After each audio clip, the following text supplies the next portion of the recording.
All right, today we're going to tackle one of the absolute biggest, most fundamental laws in all of physics, the conservation of energy. It's this incredible rule that the universe seems to follow all the time, everywhere, without a single known exception. But what is it really?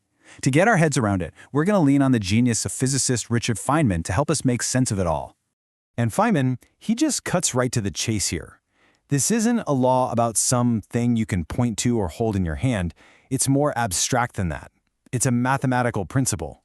It says there's this number that we can calculate, and no matter what happens, planets fly through space, chemicals react, things heat up, that final number will always be the same.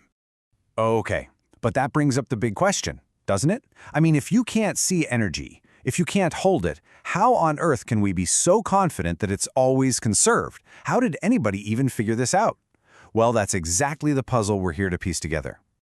So probably the best way to think about this is not as some physical machine, but more like cosmic accounting. Yeah, seriously.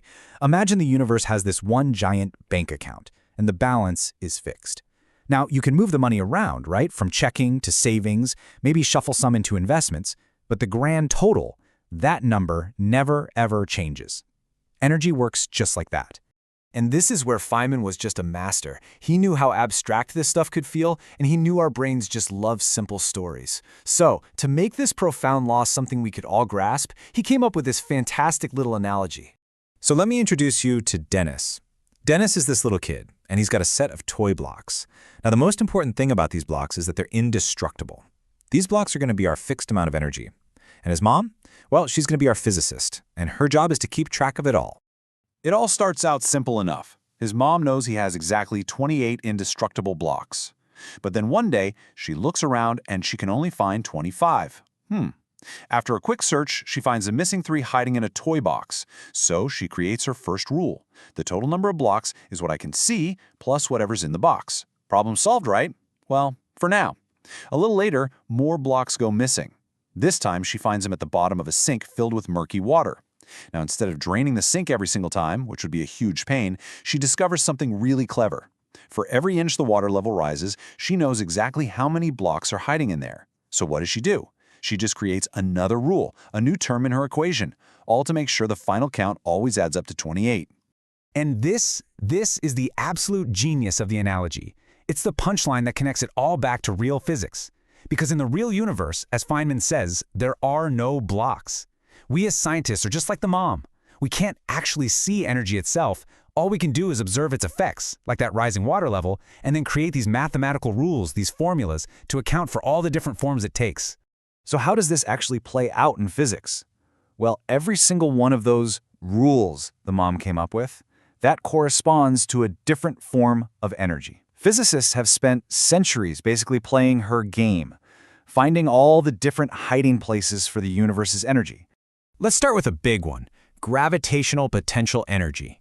This is basically the energy something has just because of its position. If you hold a book high up in the air, it has the potential to fall and do something. The formula for it is just its weight multiplied by its height. The higher you lift it against gravity, the more potential energy you're packing into it.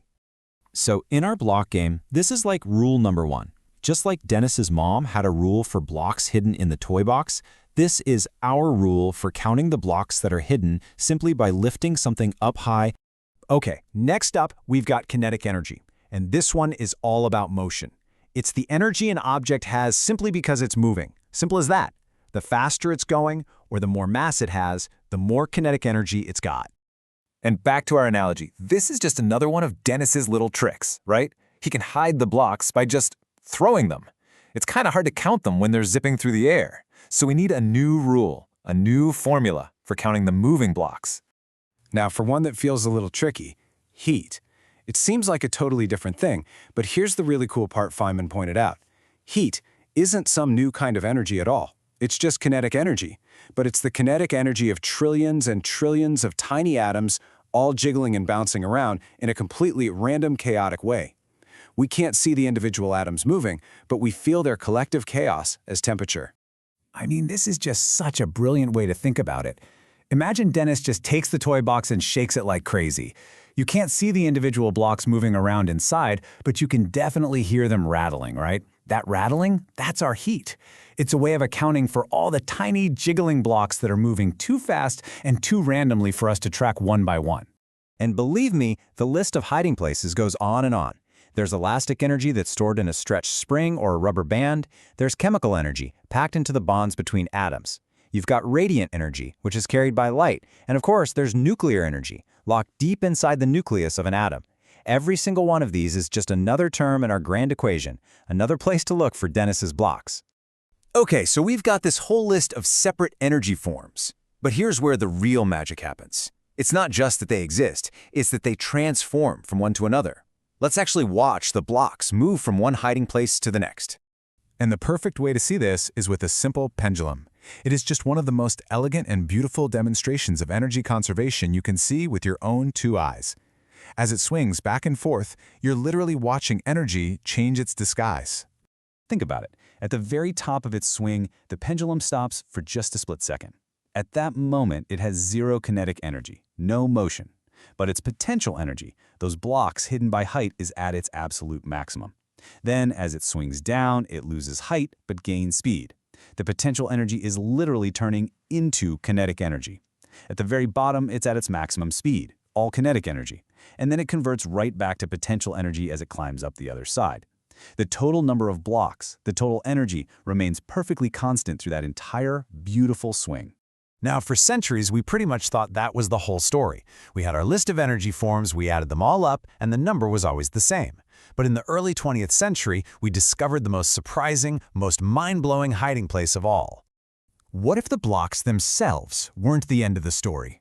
What if you could actually destroy a block, and in doing so, release a huge amount of something else?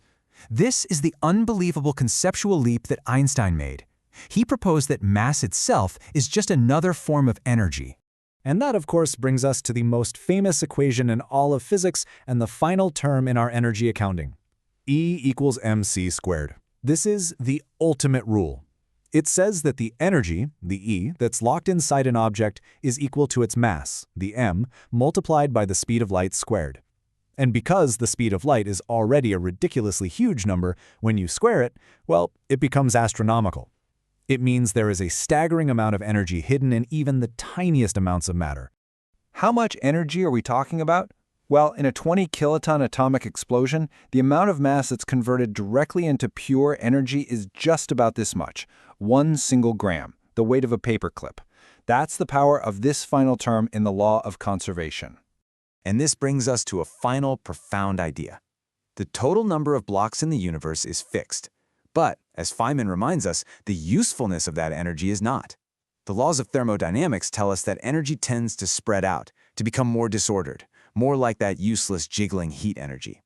The total amount never changes, but its form degrades, which leaves us with a final thought to chew on.